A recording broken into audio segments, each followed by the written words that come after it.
Segunda llamada. Segunda.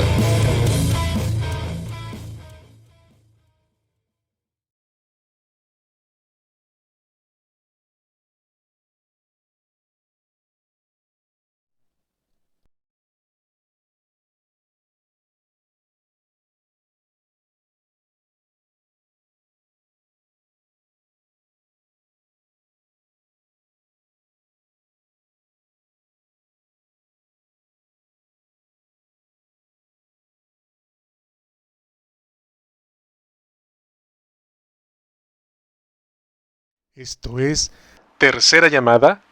Tercera llamada. Sean todos bienvenidos. Principiamos.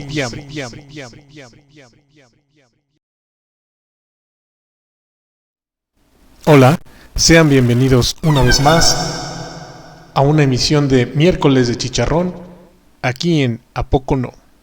Presentado por Jazmín Deneb y Mario Alberto.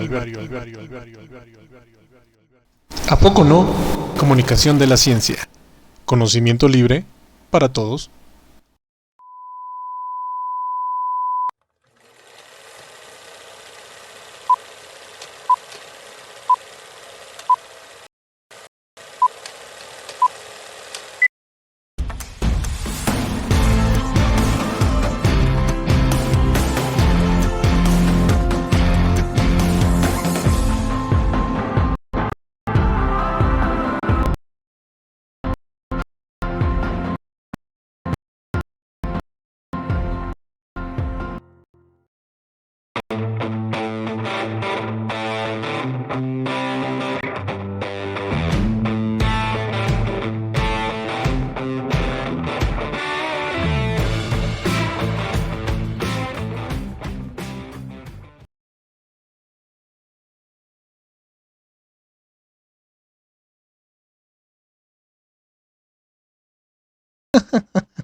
Totalmente en vivo, ¿qué tal? ¿Qué tal?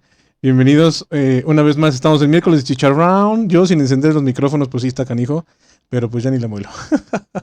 Totalmente en vivo, mi nombre es Mario Alberto. Estamos haciendo esto que se llama miércoles de Chicharrón en ¿A Poco No? Y ¿A Poco No? Pues estamos en la página ahí en www.apocono.mx, transmitiendo por Facebook Live, sí, pero pues andamos ahí en la página, ¿no? El día de hoy, pues vamos a presentar algo así bien pesado, rudo y para la bandota, que son los metales pesados, pero no de los metales que están pensando, como los que pusimos en la, en la presentación, vamos a poner, no de esos metales, sino metales minerales. Vamos a hablar acerca de todas estas cosas, una historia de geología y medio ambiente. Vamos a ponerlo en productos. Ahí están los productos. Hoy miércoles de Chicharrón. Y vámonos hasta el número 93. Sí, efectivamente, 93. Ahí está. La doctora Azucena Doctor Almazán nos va a hablar acerca de los metales pesados, una historia de geología y medio ambiente. Realmente esta plática va a estar bien densa, va a estar bien pesada, pero va a estar muy, muy, muy padre.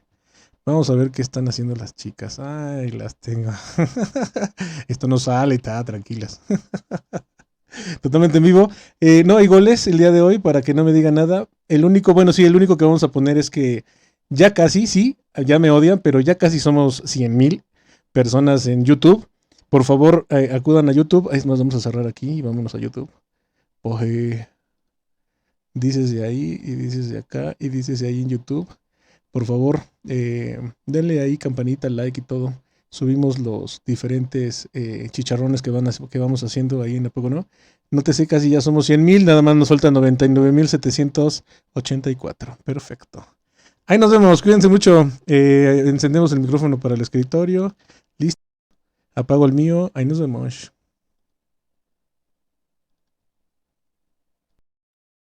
Pues muy buenas noches a todos, bienvenidos a este miércoles de Chicharrón, totalmente en vivo. Acabo de tirar el teléfono y luego digo que por qué no sirve.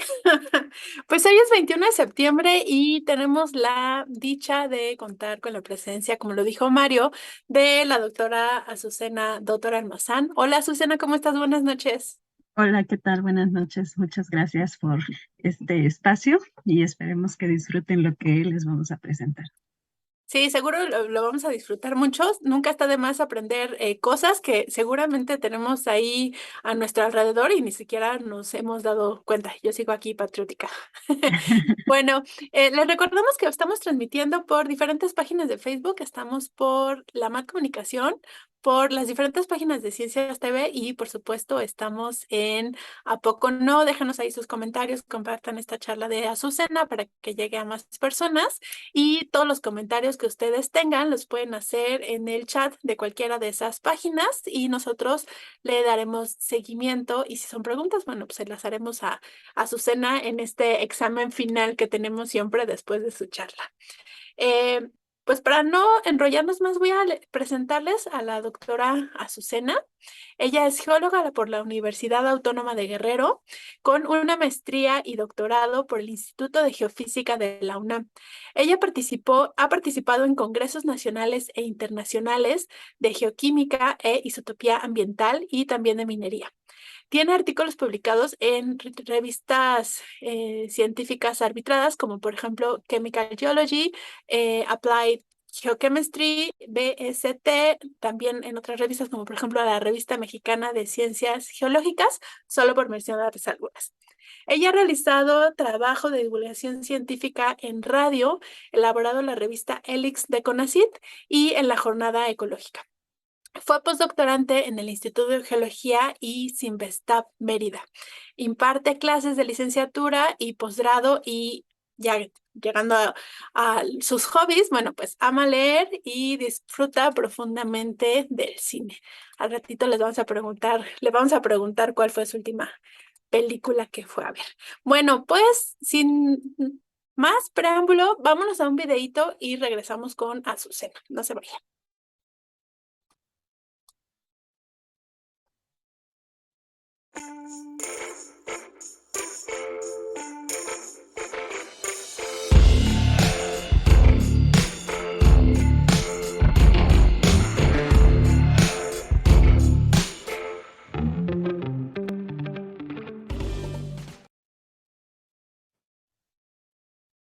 Listos, vamos a iniciar. Los dejo con la doctora Azucena Doctor para que nos hable de los metales pesados, una historia de geología y medio. Hola, ¿qué tal? Buenas noches de nuevo. Pues hoy les vamos a hablar un poquito acerca de los metales pesados y cómo están relacionados con la geología y, bueno, el impacto que pueden tener en el medio ambiente. Y, perfecto. Bueno, estamos nosotros siempre conviviendo con los metales en nuestro día a día. Pues estamos en cualquier operación que nosotros hagamos, desde ir a la tienda y comprar, no sé, algún antojo en esta, pues estamos haciendo uso de los metales con las monedas, ¿sí? Intentar abrir nuestra casa, a veces utilizamos utensilios que hechos a bases de metales y la joyería que a veces llegamos a ponernos, pues está bien basada o hecha en metales preciosos como el oro, o al querer encender simplemente la luz, pues tenemos conductores como el cobre que están mezclados dentro de estas conexiones. ¿Sí? En los avances tecnológicos, pues hemos visto que pues todo avance tecnológico implica un mayor uso de metales en la elaboración de estos aparatos electrónicos, ¿no? Si bien cuando teníamos toda esta tecnología análoga, a lo mejor para algunos de ustedes esto suena como demasiado atrás, como algunos igual no los conocen, ¿no? Pero sí teníamos teléfonos que no necesitábamos internet, no necesitábamos pues toda esa modernidad que ahora tenemos en un aparato tan pequeño como los celulares, ¿no? Por el simple hecho de ver una película en unas de estas pantallas que les llaman o televisiones inteligentes, pues también requiere un mayor uso de metales, ¿no? El escuchar música también se ha vuelto algo en el que los metales están altamente inmiscuidos dentro de su construcción.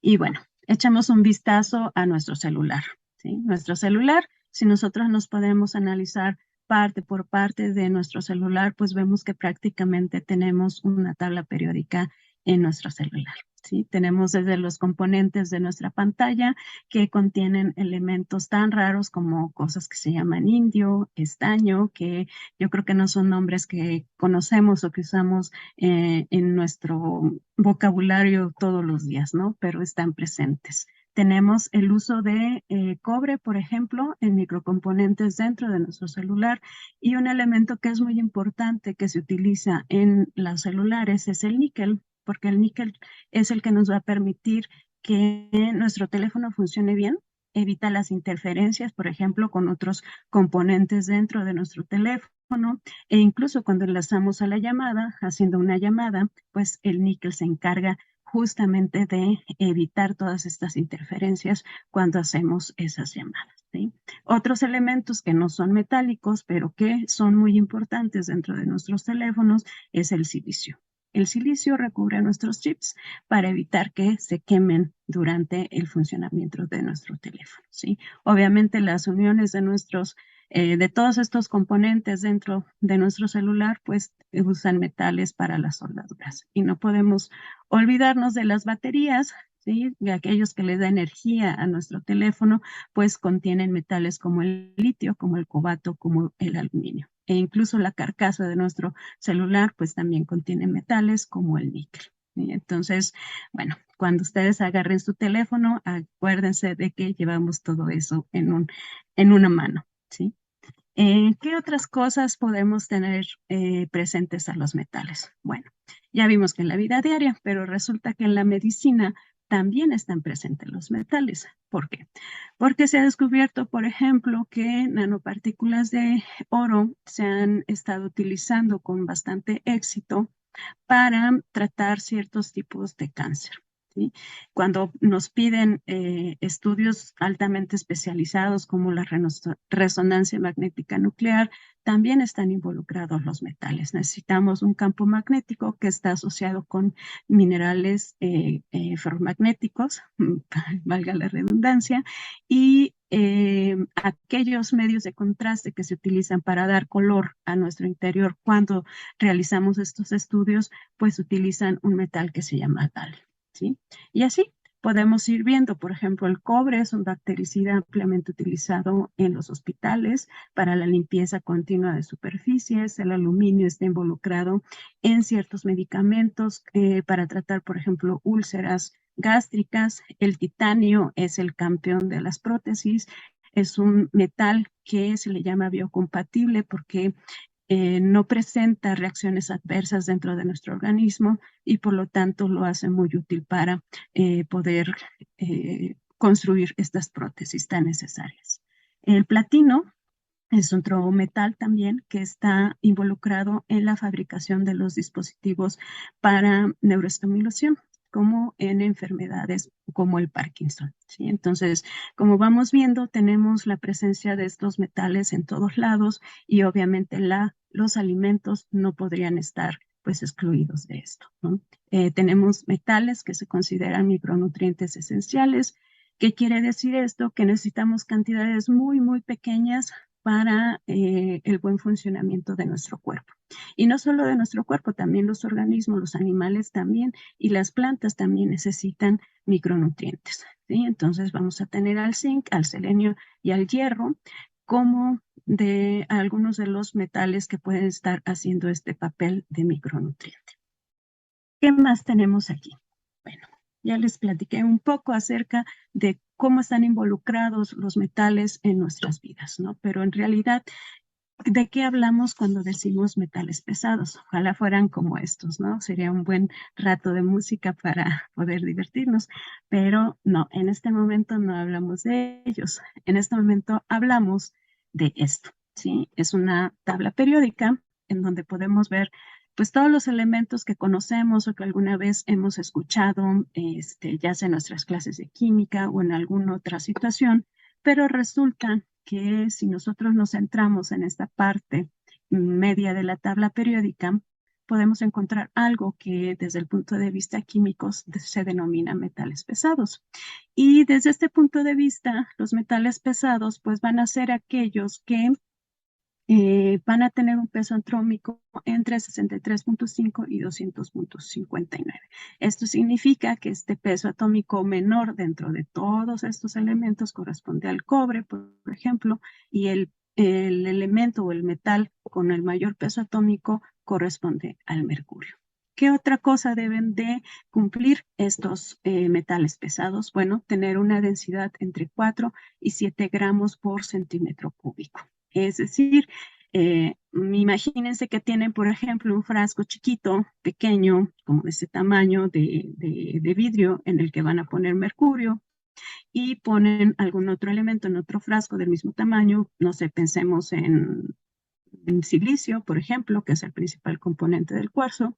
Y cuando ustedes los toman, el que van a sentir más pesado, incluso vamos a hacer un movimiento como de mayor pesadez, pues va a ser el mercurio, ¿sí? Tiene una mayor densidad, por tanto, a eso se refiere a que tengan estos valores de densidad los metales pesados. ¿Sí? Bueno, continuamos entonces, pero resulta que de esos metales pesados, pues no todos se consideran que pueden ocasionar un daño potencial, ya sea a la salud de los organismos, a nuestra propia salud o al medio ambiente, sino que existe una lista, que son todos estos elementos que tienen como ese signo de advertencia, ¿sí? En el que organismos como la Agencia de Protección Ambiental, el Programa de Monitoreo y Evaluación del Ártico y la Organización Mundial de la Salud han determinado que se consideren como elementos potencialmente tóxicos, ¿sí? Es decir, que puede haber un daño potencial o una toxicidad potencial, llámese al medio ambiente, hacia los organismos o hacia los seres humanos. Algunos de ellos incluso se ha comprobado que sí ejercen pues un daño grave a la salud. Y entonces vamos a hablar un poquito ya no de metales pesados, sino vamos a referirnos a los elementos potencialmente tóxicos. ¿Y cuál es la diferencia entre decir elemento potencialmente tóxico y metales pesados? Pues que los metales pesados son en un sentido más estricto únicamente los que tenemos en esta posición de la tabla periódica. Pero cuando hablamos de los elementos potencialmente tóxicos, estamos incluyendo no solo algunos metales pesados, sino aquellos que no entran dentro de esta clasificación, ¿sí? Pueden ser elementos como el berilio o algunos metaloides como el talio, el plomo, el antimonio, el arsénico y el selenio, que son pues metaloides, ¿sí? Entonces, a partir de aquí vamos a hablar, después de esta diapositiva, de cada una de las particularidades que tienen algunos de estos elementos potencialmente tóxicos. Entonces, ¿cómo llegan al medio ambiente? ¿Cómo podemos saber que estos elementos están entrando a, por ejemplo, un cuerpo de agua? Pues resulta que hay actividades que se desarrollan en la vida económica de una ciudad, de un país, de una población, que incluyen el uso de estos metales o de estos elementos potencialmente tóxicos en sus actividades, ¿sí? Como pueden ser la industria, la minería, actividades de producción de alimentos como la agricultura, que por ejemplo durante procesos de fertilización pueden aportar estos elementos hacia el suelo, ¿sí? Una vez que ocurre, por ejemplo, una lluvia o el simple riego del cultivo, puede hacer que esos metales que estaban en el suelo se laven y lleguen a nuestros cuerpos de agua y obviamente interactúen con los organismos, las plantas, y puede llegar en algún momento a ocurrir que precipiten, es decir, que se asienten, se vayan al fondo de estos cuerpos de agua y queden atrapados o retenidos en los sedimentos, ¿sí?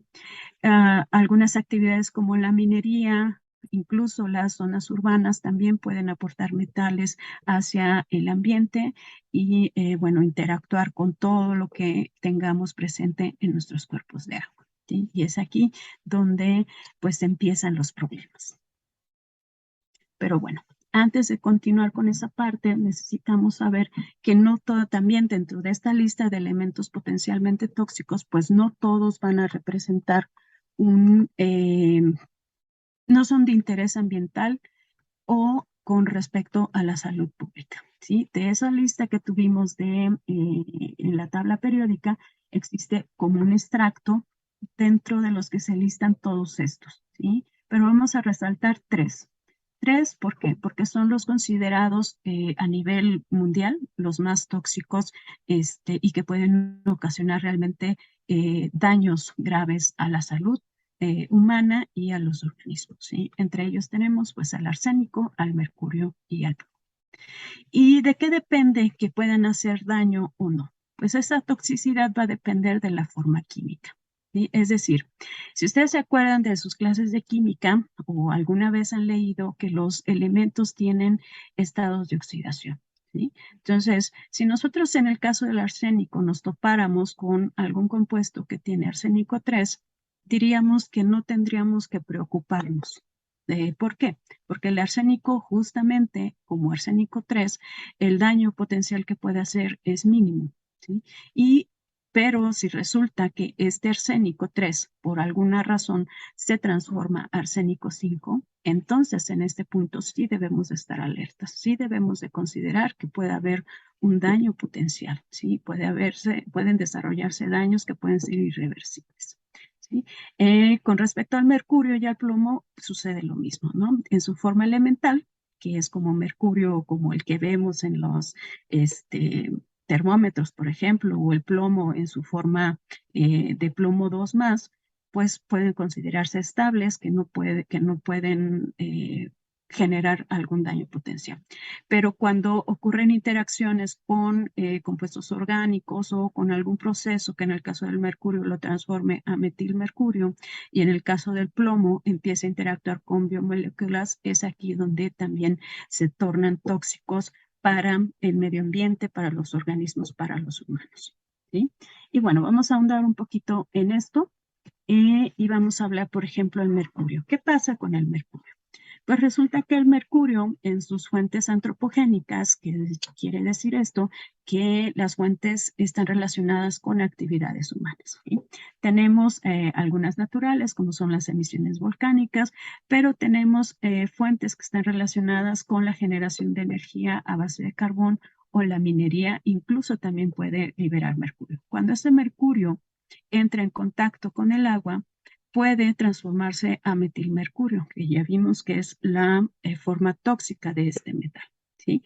Este metilmercurio entonces entra o es consumido por los organismos que habitan en esta agua, en este entorno acuático, y en ese momento se habla de que existe una bioacumulación, ¿sí? Porque cada uno de estos organismos va consumiendo una cierta cantidad de este mercurio y lo va acumulando dentro de él, ¿sí? Cuando este krill, por ejemplo, es consumido por el salmón o si vamos en sentido contrario, este pez grande se come a este que de menor tamaño y así sucesivamente, entonces resulta que lo que tenía acumulado se come a este pez más lo que tenía acumulado, ¿sí? Y en esta cadenita que ya se considera la cadena alimenticia, pues entra otro concepto que se llama biomagnificación.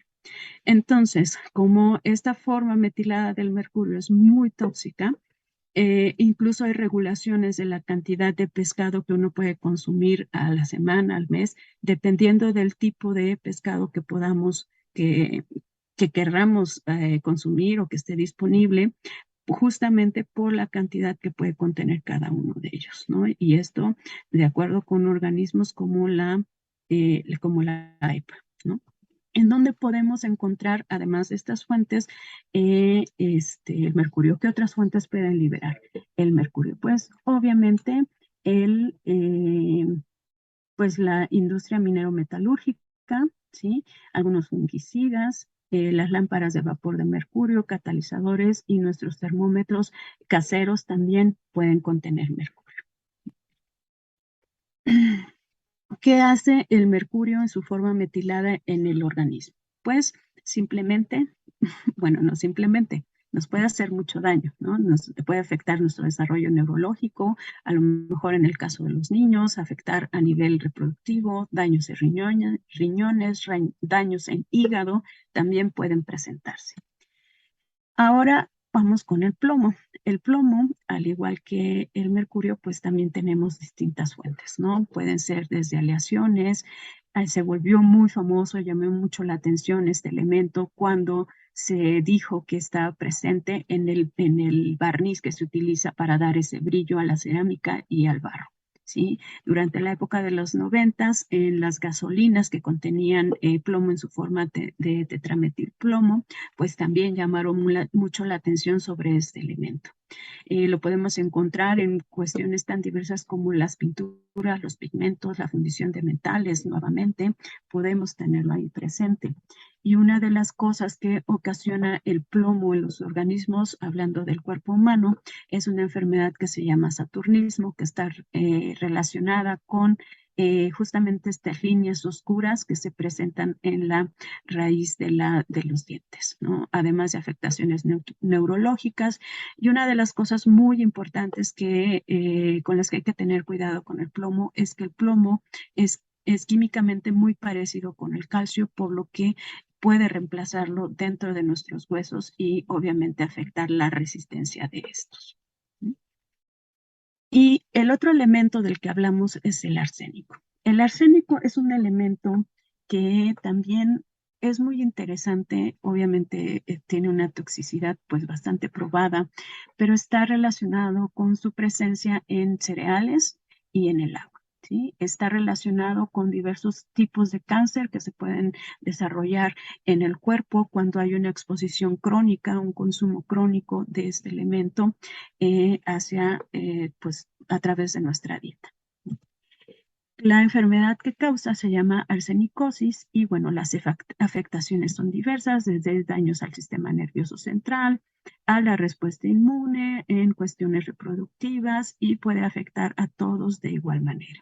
¿Cuáles son las fuentes que tenemos? Pues desde conservantes que contienen arsénico en forma de arseniatos, pesticidas, fungicidas, algicidas, algunos tipos de vidrios contienen arsénico, ¿sí?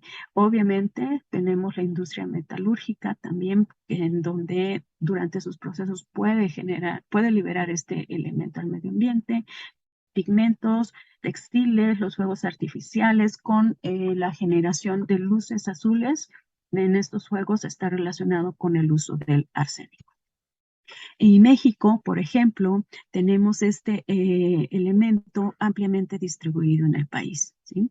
Desde el norte del país hasta la parte central de México tenemos la presencia de este elemento, obviamente asociada a diversas fuentes, ¿sí? Entre ellas la minería y algunas plantas o algunos sitios geotérmicos que están presentes en México. Y bueno, después de esto, ya vimos que todas las actividades humanas pueden proporcionar metales al ambiente, ¿sí? Nos pueden ocasionar daños y todo, pero no todo proviene de las actividades humanas. Resulta que también tenemos fuentes naturales de estos metales. Y esto lo podemos explicar de una manera pues un poquito más digerible a través de lo que llamamos en geología el ciclo de las rocas, ¿sí? Esto para agrupar un poco los grupos de rocas que hay y hacerlo un poco más, pues un poquito más fácil de entender, ¿sí? Resulta que tenemos rocas ígneas que se forman a partir de lo que conocemos como magma, que es cuando las rocas están fundidas en el interior de la corteza. Este magma, por cuestiones de que va ascendiendo hacia la superficie, pues se va a ir enfriando, ¿sí? Y a medida que se va enfriando, va a ir endureciéndose, que se le llama cristalización, y durante diferentes etapas que tienen estos magmas de enfriarse, de cristalizarse, pues van a ir formando minerales. Dentro de estos minerales hay algunos que van a contener metales como el cromo, el hierro, el níquel, o algunos van a ser radiactivos como la uraninita.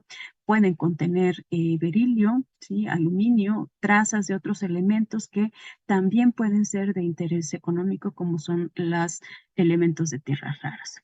Cuando nuestro magma está a punto de enfriarse, digámoslo así, ya estamos en las últimas etapas de cristalización, puede haber algo que se llama una interacción con fluidos hidrotermales. Esto quiere decir que son puede ser agua, puede ser otro tipo de fluidos calientes que pueden interactuar con este magma a punto de enfriarse a través de procesos de inyección, de infiltración, pero la característica es que pueden estar ricos en metales y pueden ser tan ricos en metales que generan o producen yacimientos minerales. Y estos yacimientos minerales generalmente van a producir minerales que contienen mercurio, plomo, zinc, arsénico en sus estructuras. Entonces, bueno, pues de ahí que viene la importancia de estos procesos para la generación de yacimientos minerales, ¿sí?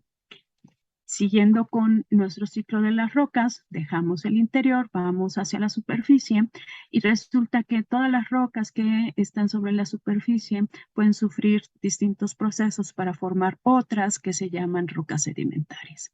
Estas rocas sedimentarias pueden estar en distintos ambientes, ¿sí? Podemos tener ambientes evaporíticos, es decir, donde va a haber altas tasas de evaporación, va a haber minerales que pueden ser fácilmente solubles y esto va a ocasionar que la poca agua que haya o las soluciones que hay ahí estén sobresaturadas y obviamente haya precipitación de metales como sales, yeso, algunas anhidritas, ¿sí? Minerales como los boratos, que también son de interés económico, pero bueno, salen del tema de nuestra plática, ¿sí? Otro tipo de yacimiento que se puede dar por procesos de erosión, de transporte, en los que pueden estar involucrados el agua, el viento, son los yacimientos de placer, en los que el oro es el principal mineral que está asociado a este tipo de yacimientos. Y estos yacimientos de placer van acompañados de algo que se llama arenas negras, y estas arenas negras generalmente están constituidos también por minerales que pueden tener cierto interés económico, ¿sí? La monacita, por ejemplo, que es una mena de elementos de tierras raras, el rutilo, que contiene titanio, la casiterita, que contiene estaño. Entonces, siguiendo con este ciclo de las rocas, vamos a continuar con regresando al interior de la Tierra. Y en este caso hablamos de las rocas metamórficas. Las rocas metamórficas sufren una transformación, ¿sí? Y en este caso, en este tipo de rocas están involucrados cambios de presión, cambios de temperatura, hay alteración de todos los minerales que ya estaban presentes y se pueden generar nuevos. Todo esto por las reacciones físico-químicas que se dan al interactuar las temperaturas y las fases fluidas. ¿Qué es lo importante aquí? Bueno, resulta que hay diferentes tipos de metamorfismo, pero uno de ellos, que es el metamorfismo de contacto, que es cuando, si consideramos como este pedacito de magma, sube, pero no termina de salir a la superficie, se queda dentro de otro tipo de roca, que en este caso puede ser una caliza, ¿sí? Y genera un depósito llamado tipo scar, ¿sí? En estos depósitos pueden variar dependiendo del elemento que domine. Podemos tener escalas de wolframio, de estaño, de molibdeno, y en esta fotografía es un ejemplo de un escar de cobre, en donde estos como puntitos dorados que vemos se refieren justamente al elemento de interés económico. Y bueno, ¿cómo podemos clasificar a nuestros yacimientos minerales? Pues nuestros yacimientos minerales hay tres formas esenciales de clasificarlos, ya sea por su forma y sustancia, por su genética o por el tipo de yacimiento. Cuando hablamos de la forma y sustancia, pues es algo como mucho más cualitativo, que podemos decir que son regulares e irregulares, o clasificarlos por el tipo de material del cual se esté explotando. Con respecto a la genética, pues podemos considerar ya un poco más cuestiones más geológicas y de condiciones de formación, los contextos de las rocas y estructurales que dominan a esos yacimientos.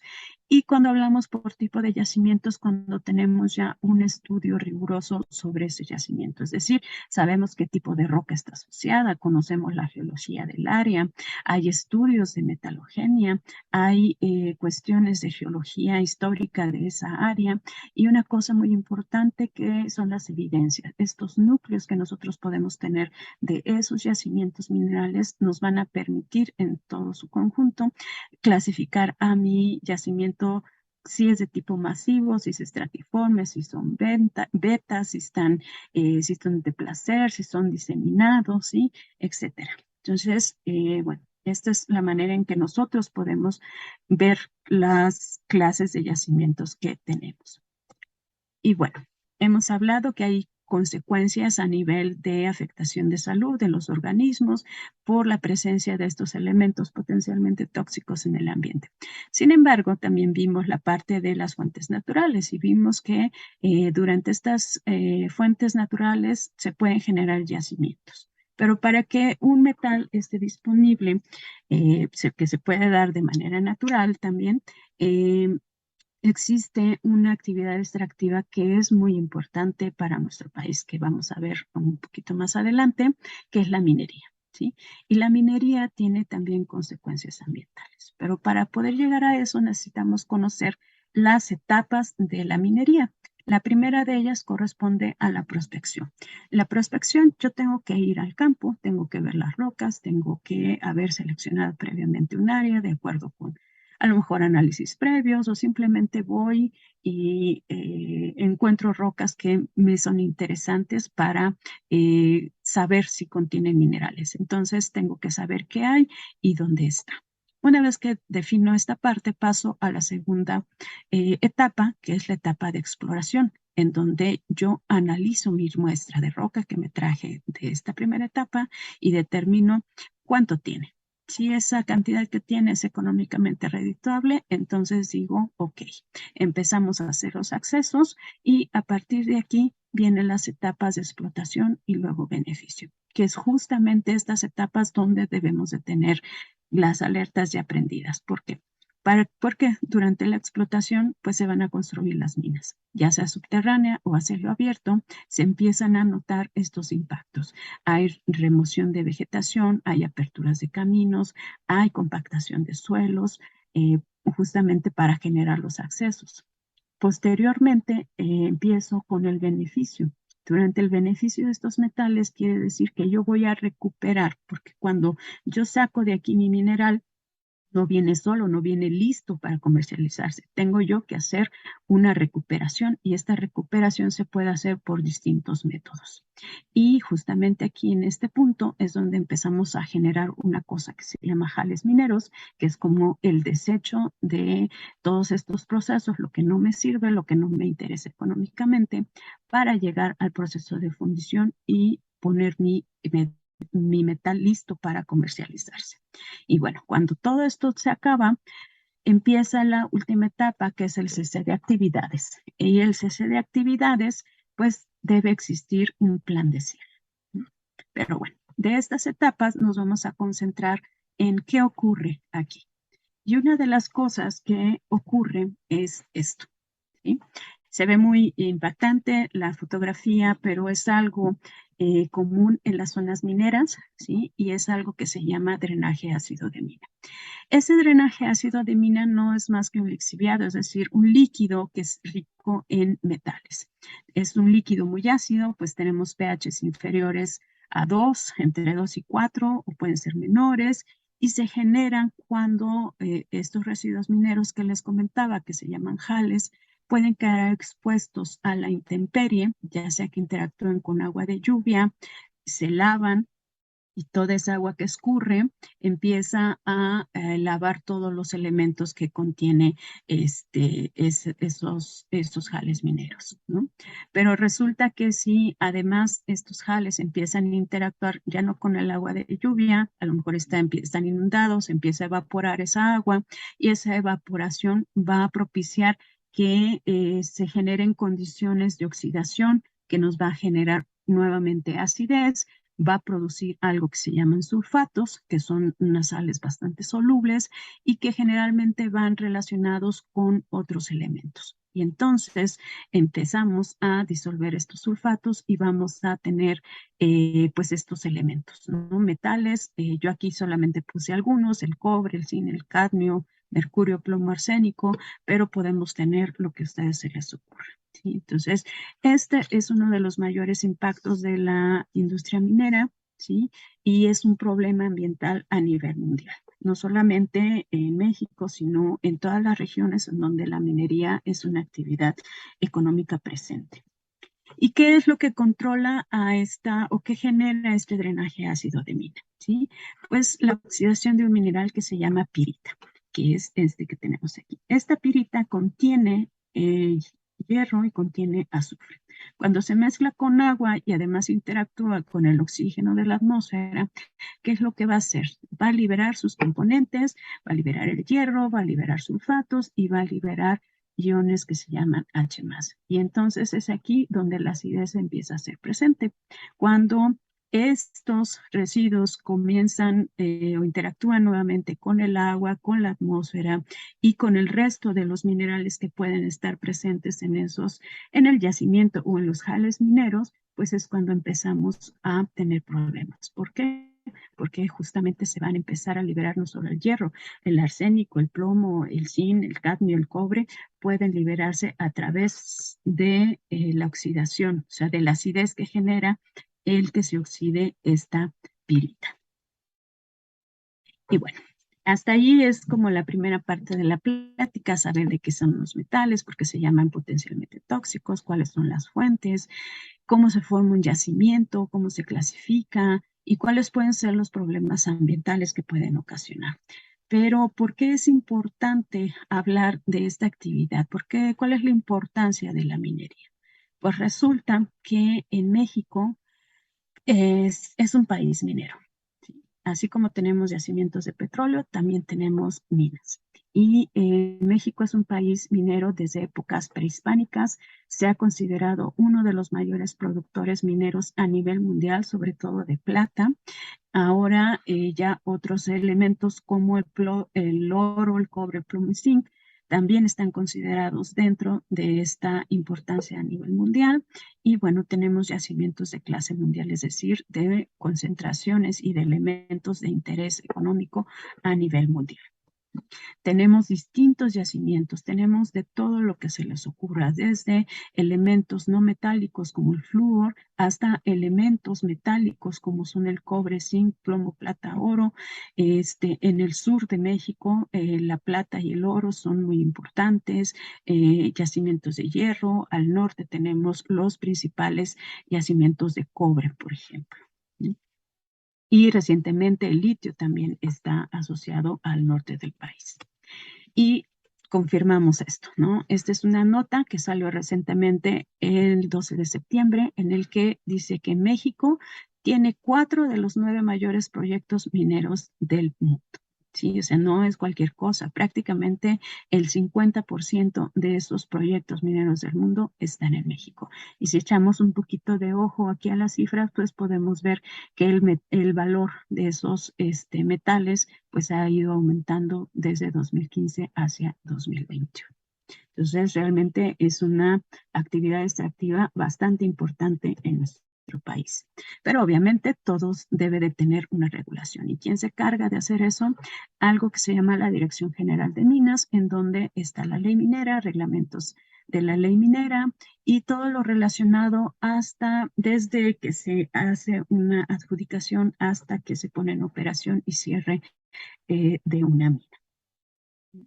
Y bueno, continuando con esa parte de las minas, de los metales y todo esto, les quiero hablar un poquito sobre un sitio muy especial, también personalmente es un sitio muy especial, pues yo me formé en las cercanías de este pueblo mágico y ahora muy famoso con los tapetes de flores que hacen cada año, ¿no? Ya sea en época de muertos o para Navidad, que es Taxco de Alarcón, está en el estado de Guerrero, pero no solamente es un pueblo mágico, no solamente tiene una catedral barroca, sino que tiene también algo que se llama o se considera un distrito minero. Un distrito minero es considerado aquel que va a contener yacimientos minerales de interés económico, ¿sí? Entonces, hablamos de Taxco, que está justamente aquí, al norte del estado de Guerrero, y ¿Por qué es importante? Bueno, el distrito minero de Tasco es un yacimiento de los más antiguos de México. Desde antes de 1521 es un distrito que ya estaba en operación, a lo mejor a menor escala, pero ya existía la minería. Durante el siglo XVII, pues sus minas fueron mundialmente famosas, ha tenido altas tasas de producción de metales bases, de metales preciosos, ha tenido épocas de bonanza en donde cantidades de 168 kilogramos de plata por tonelada eran extraídas de esos yacimientos. Una cantidad bastante importante y justamente fue en este periodo de bonanza cuando se construye la Catedral de Santa Prisca. ¿Sí? Ha pasado por distintos procesos métodos de beneficio y, si no me equivoco, está inactivo desde 2007. Y este es un ejemplo, una fotografía de una ex hacienda de beneficio que está ubicada en el poblado de Tasco el Viejo y está bajo el cuidado de la Escuela de Ciencias de la Tierra que pertenece a la Universidad Autónoma de Guerrero. Realmente vale la pena conocerla, es una de las mejores conservadas del país. Bueno, y vamos a hablar un poquito de lo que está más relacionado con el tema, que es el distrito minero. Si ustedes se fijan en este mapa, tenemos el lado oeste de Tasco y algunas poblaciones con dos principales ríos, ¿sí? Tasco y Cacalutenango. Y aquí tenemos algunos rasgos principales, como son la presencia de minas, la presencia de jales mineros y la presencia de poblados. Y esta distancia que ustedes observan aquí es literal. Nosotros tenemos depósitos de jales a escasos metros de poblaciones, ¿sí? Tenemos la presencia aquí de la planta de beneficio que quedó abandonada de esta mina que se llama Los Jales El Fraile. Un poquito, bueno, estas son como las fotos de estos depósitos de jales. Si ustedes ven, son depósitos gigantescos con coloraciones amarillas que están indicando ya cuestiones de oxidación. Todas las partículas, bueno, hay muchas partículas que han sido arrastradas por el agua, desembocan en algunos pequeños arroyos que están cercanos a estos depósitos y que van a parar hacia el río Tasco. Los otros depósitos que se llaman los jales La Concha, que tenemos en estas dos fotografías, que también pasan cursos de aguas alrededor de estas y van a descargar hacia el río Tasco. En la parte este tenemos también la presencia de jales y minas también cercanas a ya sea arroyos o a este río Tasco, en los que vamos a tener pues el mismo comportamiento, ¿no? Jales oxidados, jales muy viejos, los más modernos corresponden a los jales Guerrero, que son estos de aquí, y son los que no presentan oxidación, son grises y no tienen, no tienen agua en su, pues en el depósito, perdón. Y bueno, ¿qué hemos hecho? ¿Qué se ha estudiado? Se han hecho algunos estudios, obviamente no son todos, estos son en los que yo he participado, y algunos de ellos se utilizaron ciertos extractantes para saber su eficiencia de retención de estos metales y se observó, por ejemplo, que depende del pH. Las concentraciones que se determinaron en estas muestras rebasan valores regionales de fondo para suelos de cultivo de esa zona, no es algo general, sino que se hizo un estudio específico para esa zona. Y bueno, algunas conclusiones es que los jales mineros tienen un alto potencial de liberar metales, ya sea por mera interacción con el agua de lluvia o por procesos un poco más complejos como son la neutralización. ¿Sí? En cuestiones, por ejemplo, de sedimentos, se hizo algo que se llama extracción secuencial, que estamos viendo cómo se asocian los metales a diferentes fases de los sedimentos. Y si ustedes se fijan, aquí te subraya el arsénico y el plomo. Y el plomo dice aquí FX2. FX2 significa que está asociado con carbonatos. Y es el metal con el que debemos de tener más cuidado, puesto que cambios ligeros en el pH o algunos otros procesos que puedan disolver esos carbonatos, pues van a hacer que este plomo quede disponible. ¿Sí? El arsénico, afortunadamente, está asociada a una fracción que se llama residual, y esta fracción residual se refiere a que está relacionado más con las rocas, y entonces para que este metal esté disponible, pues va a ser bastante más complejo, por lo que podemos estar tranquilos desde ese punto de vista. ¿Sí? Algunos otros estudios que se han hecho ya un poquito más para conocer procesos de dispersión, se utilizaron isótopos de oxígeno y de deuterio y se identificaron procesos de dilución y de evaporación que están relacionadas con épocas de secas y de lluvias, que fueron las épocas que se estudiaron, ¿no? Si vemos aquí en esta tablita, el más evidente es el plomo, por ejemplo, en época de secas está presente, mientras que en época de lluvias está totalmente desaparece, ¿no? Otro de los procesos que nosotros vimos es que durante época de secas los materiales intemperies, es decir, se alteran en el mismo sitio en donde se encuentra. Cuando llega la época de lluvias, hay un transporte de todos estos materiales y se una mezcla que llegan hacia los cauces de agua. Finalmente, bueno, quisimos saber no solamente pues estos procesos de evaporación, de dilución, de transporte, sino quisimos saber qué pasaba dentro de estos jales y los suelos y las rocas que estaban involucradas. ¿Qué es lo que vimos? Pues a través del estudio de isótopos de cobre vimos que los procesos de oxidación son abióticos, es decir, que no hay organismos involucrados en este tipo de jales, ¿sí? Sino que es un proceso totalmente independiente de estos de organismos, que sí hay, pero no son como los clásicos que oxidan, por ejemplo, a los sulfuros, ¿sí? Hay procesos de transporte, ¿sí? Las muestras de suelo, por ejemplo, están relacionadas con pues, la erosión de las rocas, la erosión de los propios jales, ¿sí? Y la concentración de metales en nuestros suelos pues va a depender de la distancia a la que se encuentren de los jales mineros. Entre más cerca de los jales, la concentración de metales es mayor. En zonas más alejadas, esta concentración disminuye. Aquí es importante resaltar que siendo Tasco, distrito, pues un distrito minero, naturalmente las concentraciones de metales son más elevadas. Si lo comparamos, por ejemplo, con zonas que no están mineralizadas, que no tienen yacimientos minerales. Entonces, el decir que esta concentración entre más alejadas de los jales disminuye, pues también es relativa, ¿no? Sin embargo, es algo natural, es a través de un proceso natural. Y bueno, estas son algunas referencias que hemos utilizado aquí, y con esto les doy gracias por su atención. Muchísimas gracias, Azucena, por tu charla. Vamos a un Gracias. videito y regresamos con los saludos, comentarios, preguntas y todo.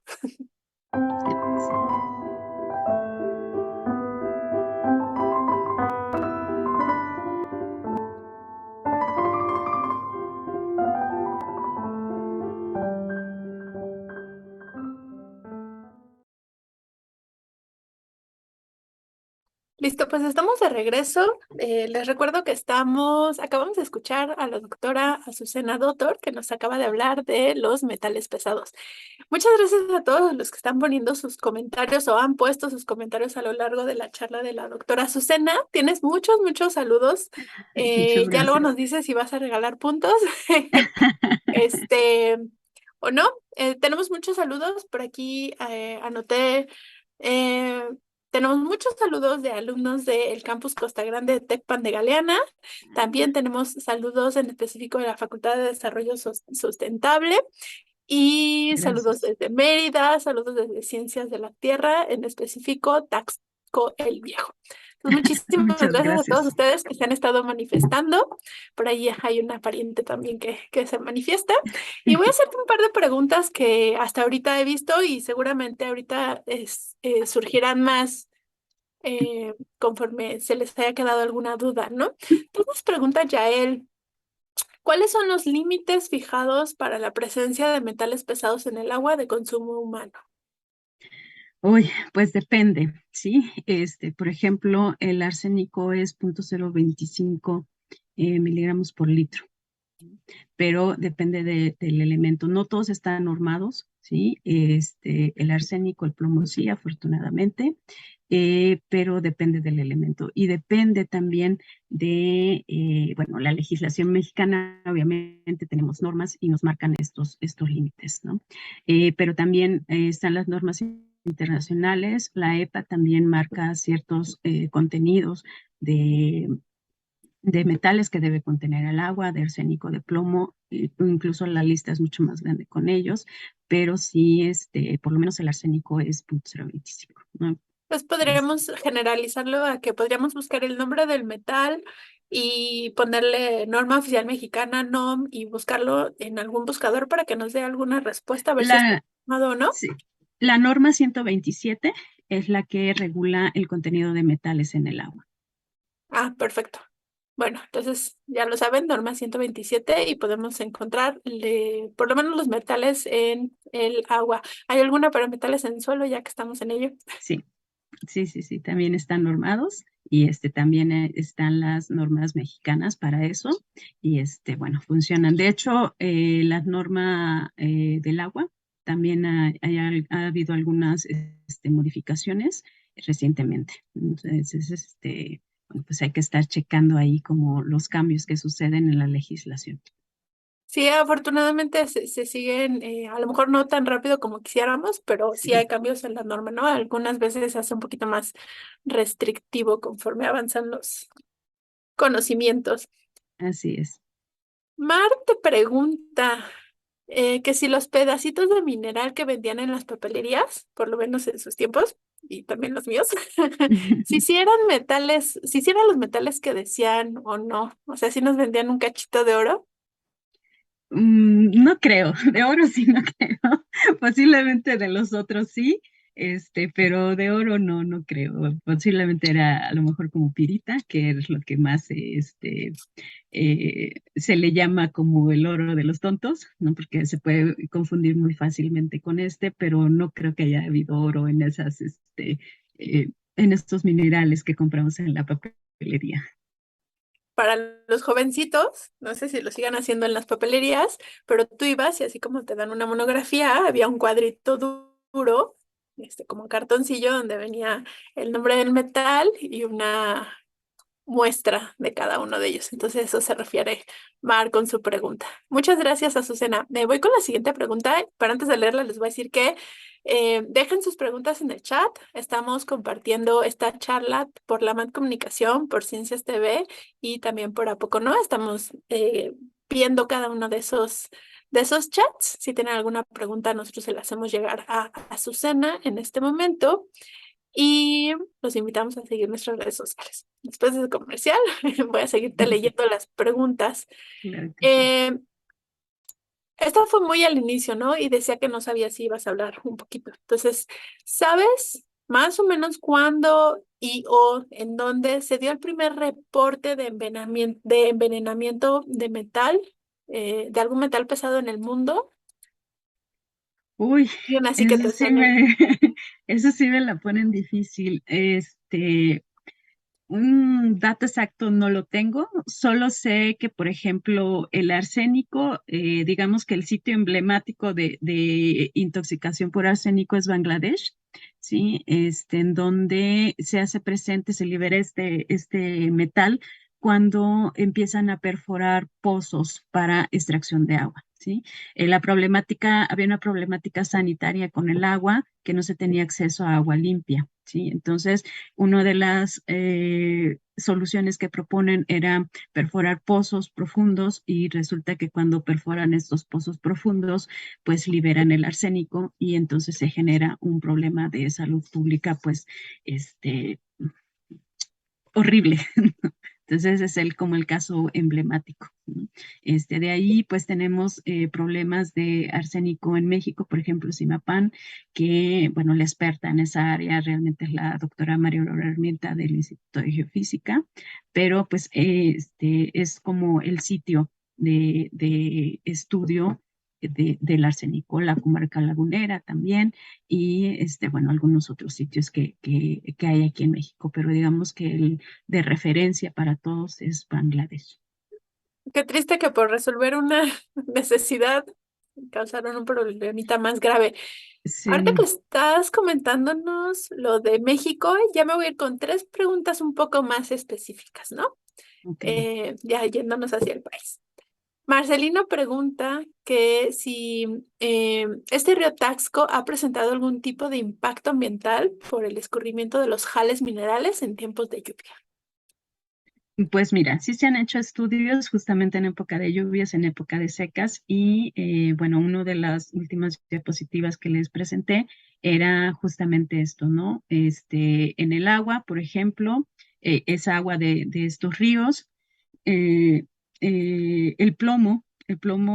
estos ríos, el río Tasco específicamente, tiene caudales muy grandes en época de lluvias, ¿no? O sea, es imposible cruzar ese río, son cascadas y una corriente muy fuerte, ¿no? Entonces, el plomo se diluye durante estas épocas de lluvia, pero en época de secas es el hilito de agua de la fotografía que les puse en el que puedes atravesar sin mayor problema el cauce del río, ¿no? Entonces ahí en época de secas es cuando se concentran estos metales y bueno, provienen justamente de la erosión de los jales mineros que están a los lados de los cauces de este río. Oye, siguiendo con Tasco, ahora nos pregunta Daniel, ¿cómo se ven afectados los campos de agricultura cercanos a estos jales? Ya nos hablaste un poco del río tal cual y el cauce, y ahora si nos puedes hablar sobre los campos de agricultura. Sí, en este caso, lo que nosotros vimos es justamente que los suelos cercanos a estos jales mineros sí tienen concentraciones tan altas de metales que es las plantas. Hay un estudio de la doctora Esther Ruiz que ella identifica daños a nivel genético en las mazorcas, en los maíces. ¿Sí? Incluso identificó algunas pequeñas partículas metálicas dentro de los tejidos de estos maíces. Entonces, sí hay una afectación, sí depende de la distancia y obviamente, pues, el cultivo sí se ve afectado. Seguro el tiempo nos dirá todo lo que nos hemos estado comiendo a lo largo de estos años. Eh, Nos estás diciendo los estudios de esta investigadora y Jacqueline pregunta, ¿cómo se pueden eliminar los metales pesados en el organismo? Esa es una buena pregunta. Pues mira, en el caso del plomo depende mucho también del tiempo de exposición, ¿sí? Esa es una. En el caso del plomo, a veces puede funcionar el consumo de alimentos ricos en calcio. Pero te digo, depende mucho del tiempo de exposición. En el caso del mercurio es espaciar el consumo de los pescados, por ejemplo, el atún, que es un pescado, pues como consumimos muchos, no el de lata no El de verdad. tenemos como, sí, no tenemos como mayor problema, pero el atún natural del pescado propiamente, ese tendríamos que espaciar el consumo. ¿Sí? Entonces, esa es una de las cosas que nosotros podemos usar para disminuir como la exposición a estos metales. ¿Sí? Algunos de estos no, no salen ya de nuestro cuerpo, pero sí podemos evitar que se vayan como acumulando o que incremente la concentración que ya tenemos en nuestro cuerpo. Sí, lo que nos comentabas, ¿no? De la bioacumulación a través de Exactamente. la cadena trófica y ya cuando nos llega a nosotros, pues está ahí. Ahí voy yo de Sí. metiche, siempre, ¿verdad? Este, ¿Cómo saber entonces si tengo metales en el cuerpo? Es decir, tal vez llegue algún momento en que me tenga que alarmar de lo que tengo en el cuerpo. Gracias, chao. Pues te puedes hacer estudios, ¿no? O sea, hay síntomas muy claros como los que les mencionaba, ¿no? El plomo, por ejemplo, te puede ocasionar trastornos en el comportamiento, ¿no?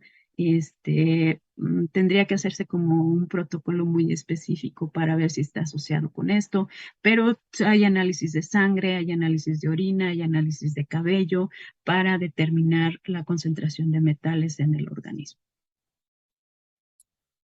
Muchísimas gracias y sí, seguiremos los síntomas que nos mencionas, ¿no? que se pueden confundir mucho con estrés, ¿no?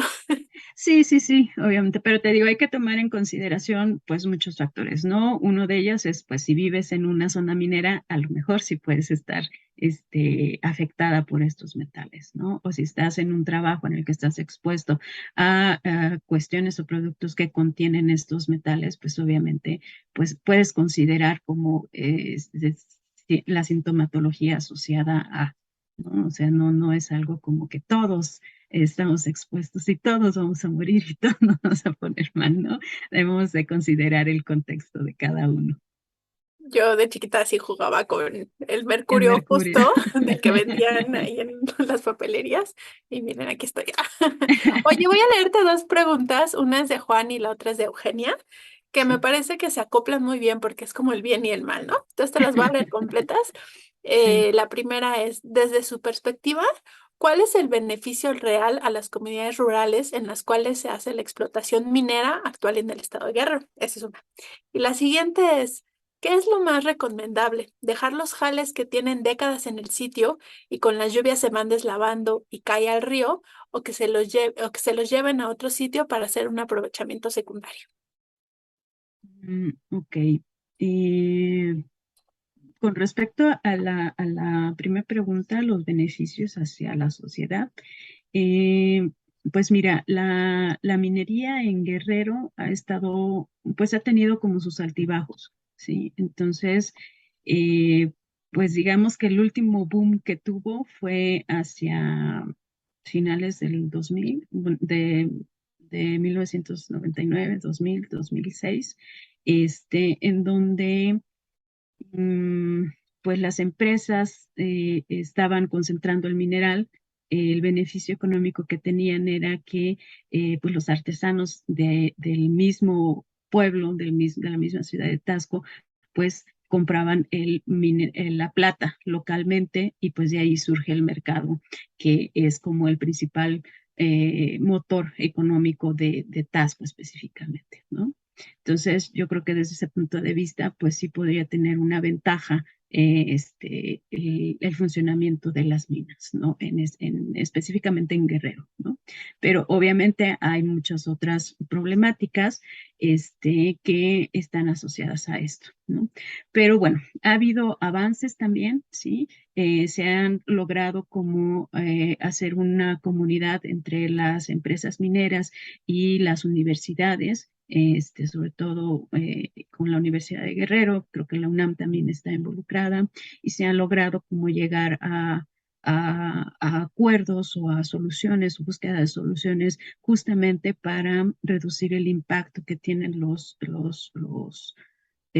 jales mineros en las zonas, ¿no? Entonces, pues ese también podría ser como un beneficio hacia la sociedad. Muchísimas gracias por... Dime, perdón. Sí, perdón, es que, bueno, no sé de la otra pregunta, que si era mejor dejarlos ahí o moverlos. Bueno, moverlos es imposible, sí, son millones de toneladas cúbicas que existen ahí.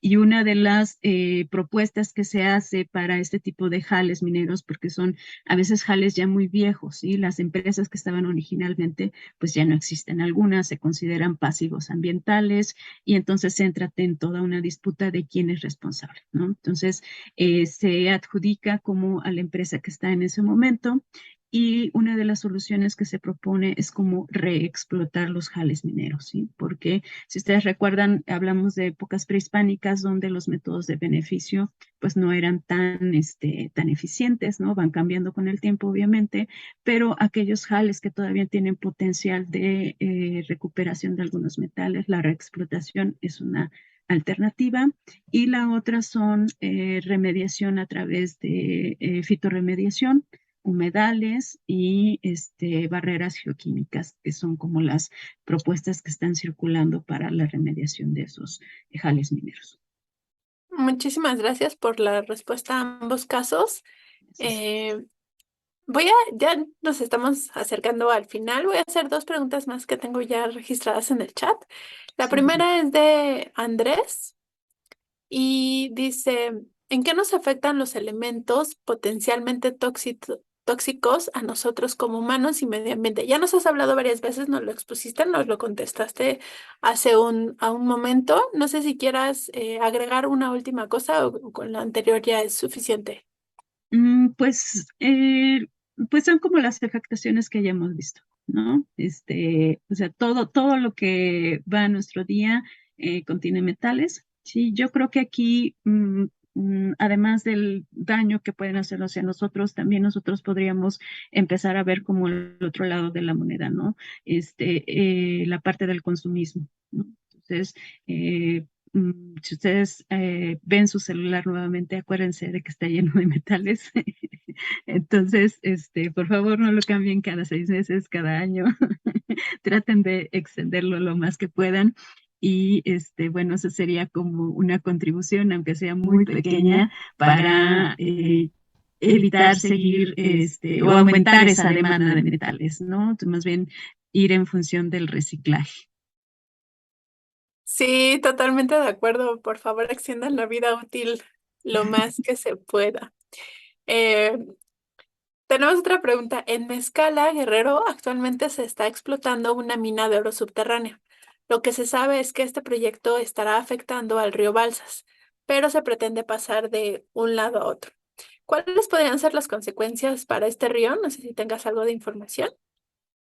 No, mira, desconozco la situación en Mezcala. Solo sé que existe esta minera que explota oro, pero no conozco los planes como de que se tengan para ampliar esa mina, ¿no? Bueno, lo que podemos elucidar es que, pues, posiblemente el curso de agua se altere. Sí, a lo mejor, no sé, hay infiltraciones de los materiales propios de la mina hacia el agua y obviamente los suelos circundantes pues se van a ver afectados, ¿no? Pero pues no sé, no sé qué más pueda suceder realmente. Desconozco el proyecto en sí. Ujú. Pero bueno, seguramente un montón de cosas que nos has estado explicando pues van a pasar irremediablemente. Sí, Nos estamos acercando ahora sí al final y voy con la última pregunta. Azucena, ¿qué te gustaría que nos lleváramos de esta charla bastante interesante sobre los metales pesados? Primero que no entremos en pánico. Después de todo lo que nos Sí, contaste. eso es todo lo que lo conté. Si puede sonar, de verdad que traté de hacer una plática que no fuera amarillista, que no fuera enfocada a generar pánico, sino más bien a resaltar que nuestras actividades económicas pues tienen una consecuencia, ¿sí? Tenemos un precio que pagar y hacer un llamado más a la conciencia de el reuso, el reciclaje, pues no sé, ¿no? El no querer siempre como el último modelo del teléfono, ¿no? Yo estoy enganchada con el teléfono porque, bueno, ya vimos la cantidad de metales que tiene, ¿no? Aunque no es el único aparato, pero sí tener más conciencia de cuando usamos pues algún aparato electrónico o cuando requerimos, no sé, alguna otra cosa que incluya metales, pues sí pensarlo un poquito, ¿no? Antes de continuar si realmente lo necesitamos o no lo necesitamos, ¿no? Hacer conciencia más en eso. Y que también es importante estudiar los metales, ¿sí? O sea, estudiarlos desde un punto de vista a lo mejor de la geología, ¿sí? De dispersión, de buscar maneras de contener ese impacto o de plantear algunas soluciones. Muchas gracias por este consejo. Extiendan la vida útil de todo lo que ocupemos en esta vida. Hoy me caí, creo que por extender la vida útil de mis zapatos. Ya, pero bueno, aprovechémoslo y pues las cosas pueden durar un poquito más de lo que creemos. Muchísimas gracias a Susana por esta Gracias. charla. Muchas gracias a todos los que nos estuvieron acompañando. Acaban de llegar dos preguntitas más. Se las vamos a hacer llegar a la doctora y les vamos a dar respuesta. No se preocupen. Y bueno, pues nos vemos en el siguiente miércoles de Chicharrón con otro tema de ciencia. A Susana, muchas gracias. Muchas gracias a todos los que están por ahí. Muchas gracias, Mario. Gracias. Que estén muy Hasta bien. luego. Buenas noches. Hasta luego. Buenas noches.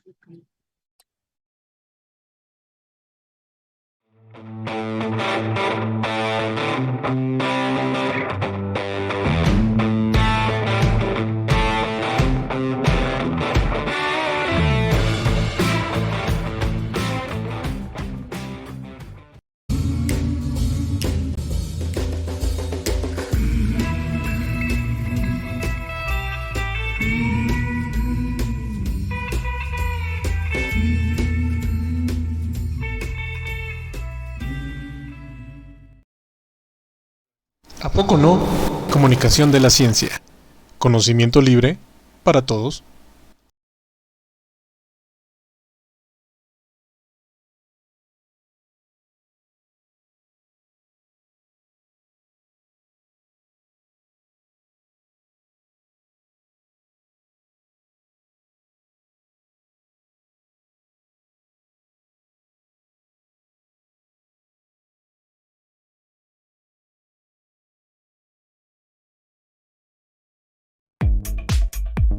Hola. ¿A poco no radio? Otra forma de oír ciencia.